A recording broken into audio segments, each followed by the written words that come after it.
Captain Sarah Chen had seen enough horrors in her 15 years commanding relief missions across the galaxy that she thought nothing could surprise her anymore. The burned-out colonies, the refugee camps, the aftermath of interstellar wars, each mission had carved another layer of cynicism into her weathered soul. But when her transport ship Mercy's Hand touched down on the devastated mining world of Kepler 442c, she encountered something that would shake her to her core. The planet had been strip-mined by the Hegemony Corporation until its resources were exhausted, then abandoned when the profits dried up. What remained was a barren wasteland, dotted with makeshift settlements where former workers and their families struggled to survive. The Galactic Relief Coalition had finally secured funding for an evacuation, but it had taken 3 years of bureaucratic red tape. 3 years too long. Sarah walked through the largest refugee camp, her boots crunching on the rust-colored dirt that seemed to coat everything on this dying world. Her team moved efficiently behind her, distributing ration packs and medical supplies to the desperate families that had gathered.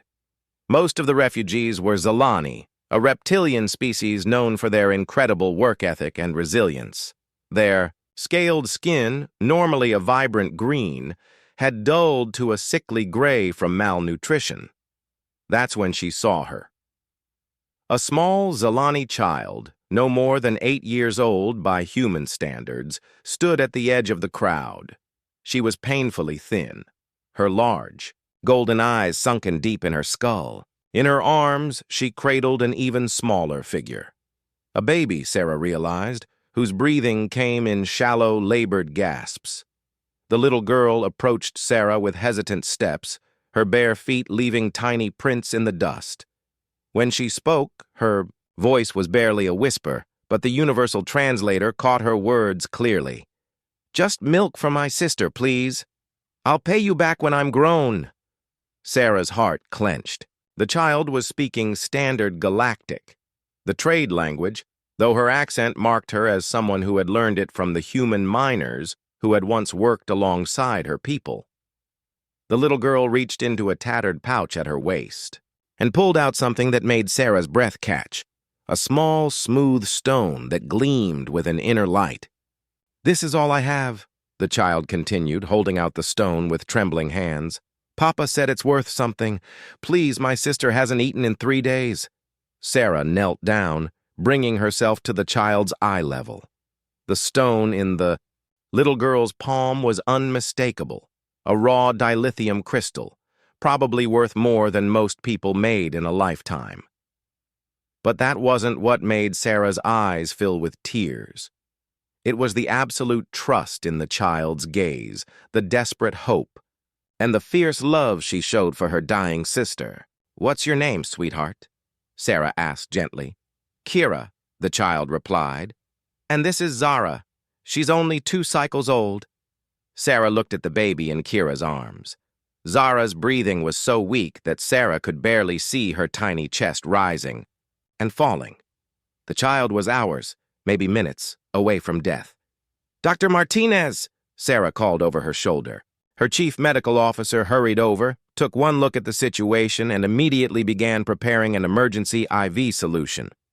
"Kira," Sarah said, taking the little girl's hands in hers, crystal and all, "you don't need to pay me anything. Do you understand? We're here to help." The child's eyes widened in confusion. "But humans always want payment. The miners, the traders, they all said nothing is free."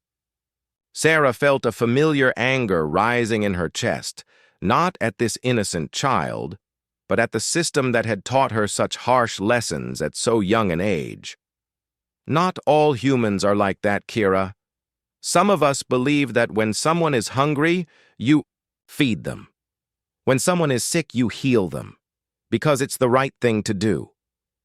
Dr. Martinez had rigged up a feeding tube and was gently administering nutrients to baby Zara. Within minutes, the infant's breathing began to strengthen, and a hint of color returned to her pale scales. "But why?" Kira asked, still clutching her crystal. "Why would you help us for nothing?" Sarah considered her answer carefully.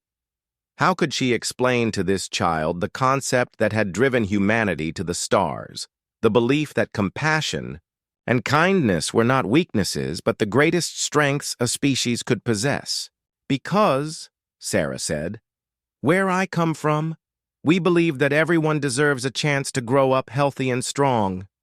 We believe that taking care of each other makes us all better, and sometimes the most important payment isn't money or crystals.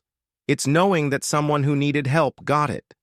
Over the following days, as the Mercy's Hand prepared to evacuate the refugees to a new colony world, Sarah watched Kira closely. The little girl followed the human crew around, asking endless questions and helping wherever she could. Her sister, Zara, grew stronger each day, fed on proper nutrients and cared for by Dr. Martinez's team. On their final night on Kepler 442c, Kira approached Sarah again. This time, instead of the crystal, she held out a small drawing she had made on a piece of scrap metal, a crude but recognizable image of Sarah kneeling beside her and Zara. "This is for you," Kira said, "to remember us."